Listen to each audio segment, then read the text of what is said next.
चलो। एक ही कार्य क्षमता बी से दोगुनी है। यदि दोनों मिलकर इसे 12 दिन में समाप्त करे तो बी अकेले से कितने दिन में करेगा? 44वां सवाल है आर सवाल का। कार्य क्षमता ए अनुपात बी, अगर ए 2 काम करेगा तो ये 1 काम करेगा, इसलिए दुगनी होगी। दोनों कितना काम करेंगे? 2 और 1 3, 3 काम रोज करेंगे। 12 दिन में कितना काम होगा? 36 कार्य है। कुल कार्य कितना है? 36। अगर 36 कार्य हम बी से कराएं, बी की क्षमता है 1 के हिसाब से 36 कार्य 36 दिन रहेंगे। अगर वो यहाँ पर ए से पूछता तो ए के दिन कितना आ जाते? ए के दिन 36 कार्य है टोटल, ए करेगा 2 काम रोज, 18 दिन लगेंगे। क्लियर? नेक्स्ट क्वेश्चन देखेंगे। 45वां सवाल है, ए की कार्य क्षमता बी से 3 गुनी है, अतः किसी निश्चित कार्य को यह बी से 60 दिन पहले समाप्त कर सकता है। दोनों मिलकर इसे कितने दिन में करेंगे? सॉल्यूशन है, कार्य क्षमता ए और बी की दे रखी है, तिगुना है ए बी से, तो 3:1 चलेगी कार्य क्षमता। हमें पता है कार्य क्षमता और दिन में उल्टा संबंध होता है। कार्य क्षमता 3:1 है तो दिन हो जाएगा उल्टा 1:3, इसका उल्टा हो जाएगा। यानी ए तो लेगा 1 दिन और बी लेगा 3 दिन हमारे अकॉर्डिंग। तो कितने दिन कम ले रहा? ए 1 दिन ले रहा, बी आपके 3 दिन, 2 दिन कम चल रहे हैं। और सवाल में चल रहे थे 60 दिन कम, यानी 2 बराबर 60 के चल रहा, तो 1 बराबर 30 के चलेगा। यानी 1 बराबर 30 के चलेगा तो 3 बराबर चलेगा 90 के। 1 बराबर 30 के तो 3 बराबर 90 के। ठीक है, तो 90 दिन लेगा आपका कौन? बी, और 30 दिन लेगा ए, तभी तो देखो डिफरेंट 60 का आएगा। ठीक है, अब हमारे पास दोनों के दिन है, ए के 30 दिन है और बी के 90 दिन है, तो टोटल कार्य निकाल सकते हैं हम। ए कितना काम करेगा रोज? 3 काम, दिन कितने लग रहे हैं?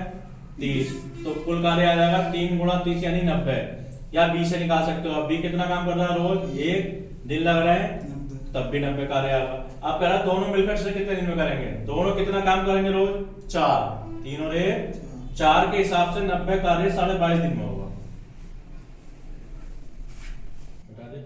चलो। 46वां सवाल है आर सवाल का। ए अकेला किसी कार्य को 10 दिन में कर सकता है, बी अकेले से 15 दिन में कर सकता है। यदि वे दोनों मिलकर कार्य समाप्त करें तथा इसकी कुल मजदूरी 3000 रुपए है, तो इसमें ए का भाग कितना है? अच्छा, जो मजदूरी बढ़ती है ना वो कार्य के रेशो बढ़ती है, तो वो पता होना चाहिए हमें कार्य का रेशो कितना, कौन कितना काम कर रहा है। वो कैसे ज्ञात करेंगे? वही अपना तरीका।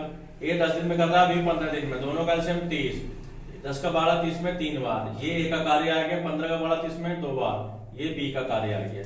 यानी ए 3 काम करेगा और बी 2 काम करेगा। किससे ज्यादा पैसे मिलने चाहिए? जो ज्यादा काम करेगा। यानी ए को ज्यादा पैसे मिलने चाहिए और बी को कम।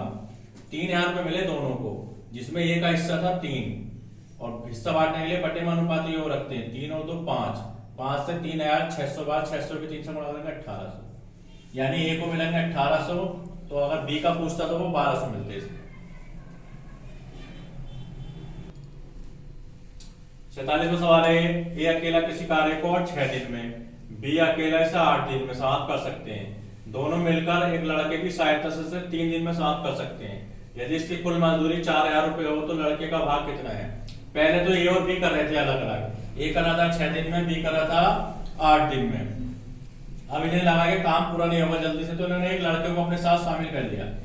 जब तीनों लग गए, ए प्लस बी और बी, तो काम 3 दिन में समाप्त हो जाएगा। सबसे पहले एलसीएम लेंगे 3 का, 8 का और 6 का, इनका एलसीएम लेंगे 24। 6 का पारा 24 में 4 बार, 8 का पारा इसमें 3 बार और 3 का पारा इसमें 8 बार। ये ए की कार्य क्षमता है, ये बी की कार्य क्षमता है। ए 7 कार्य कर सकता है और बी 3, मगर तीनों कर सकते हैं 8, तो इसमें लड़के का हिस्सा कितना बचा? अगर मैं 8 में से तीनों के कार्य में से ए और बी का घटा दूं तो लड़के का बचेगा। 8 में से 4 और 3 घटा दिया, 7 घटा दिया, तो 1 बचा बॉय का। हमसे बॉय की मजदूरी पूछी थी, टोटल मिल रहा है 4000, बॉय का हिस्सा है 1, बटे में अनुपाती हो गया तीनों का 8 से डिवाइड कर दिया, 500 रुपए मिलेंगे, लड़कों को मिलेंगे 500 रुपए। नोट करिए, वीडियो में आवाज आएगी। 48वां सवाल है आपका, लास्ट क्वेश्चन है आर सवाल का। आर सवाल का लास्ट क्वेश्चन है 48वां, टाइम एंड वर्क का। 8 बच्चे तथा 12 आदमी किसी कार्य को 9 दिन में समाप्त कर सकते हैं। यदि एक बच्चा किसी कार्य को करने में एक आदमी से दुगना समय ले, तो इस कार्य को 12 आदमी कितने दिन में समाप्त करेंगे? ये वाली लाइन दे रखी है कि एक आदमी से दुगना समय ले रहा है एक बच्चा, तो इसका मतलब ये है कि एक आदमी 2 बच्चों के बराबर काम कर रहा है, तभी तो दुगना समय ले रहा है बच्चा आदमी से। एक आदमी 2 बच्चों के बराबर है, इसका रेशियो बनेगा एम और बी का 2:1। 1। दोनों अनुपातिक का मतलब आदमी 2 काम करेगा, बच्चा 1 काम करेगा, तभी दुगना समय लेगा ये। हमें आप दोनों की क्षमता बदल गई, आदमी और बच्चे की। आदमी 2 काम कर रहा है, बच्चा 1 काम। शुरू में कितने बच्चे लग रहे थे? 8 बच्चे लग रहे थे, और बच्चा कितना काम कर सकता? तो 8 गुणा 1, 8 कार्य तो बच्चों का हो गया। आदमी कितने थे? सॉरी, आदमी कितना काम कर रहा है? 2। और आदमी कितने थे? 12 गुणा 2, यानी 24 काम इनका हो गया। 8 और 24 कुल मिलाकर एक दिन में 32 काम होगा, और ये 9 दिन तक लगे रहे थे। तो 9 दिन में कितना काम होगा? 32 गुणा 9 बराबर 288 काम करना है। अब 288 काम ये कराना है हमें 12 आदमी से। लास्ट में 12 आदमी का एक दिन का काम कितना हो जाएगा? एक आदमी का एक दिन का काम 2 है, तो 12 आदमी का कितना हो जाएगा? 24 कार्य हो जाएगा 12 आदमी का एक दिन का। 24 कार्य के हिसाब से 288 कार्य करेंगे तो 12 दिन लग जाएंगे इन्हें भी, 12 आदमियों को। ये चैप्टर आपका फिनिश, टाइम एंड वर्क का। ये सारे आपको चैप्टर मेरे YouTube चैनल पर मिल जाएंगे, महाटिर्की गुरु अकेडमी पर। महाटिर्की गुरु अकेडमी पर आपको सारी वीडियो मिल जाएंगी। इसे लाइक करें और सब्सक्राइब करें। Thank you.